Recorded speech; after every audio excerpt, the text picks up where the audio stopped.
Hi అండి. Turkey keema అండి ఇది. దానిలోనే మెంతి కూర అండి. ఇట్లా ఆనియన్స్ వేగినాక టర్కీ కీమా వేసేయాలండి. తర్వాత ఉప్పు పసుపు వేసి కనిచ్చినాక అల్లం పేస్ట్ వేయాలండి.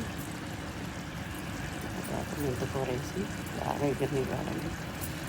ఎగిరిన తర్వాత కారం వేసిన తర్వాత దించే ముందు పొడి మసాలా వేయాలండి. ఇది మన పూరీలోకి కర్రీ అండి. చాలా బాగుంటుందండి. మామూలు కైమాలానే ఉంటుంది.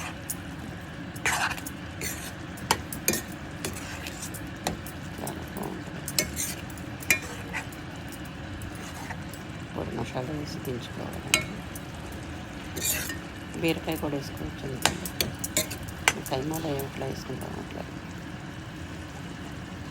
బాగుంది.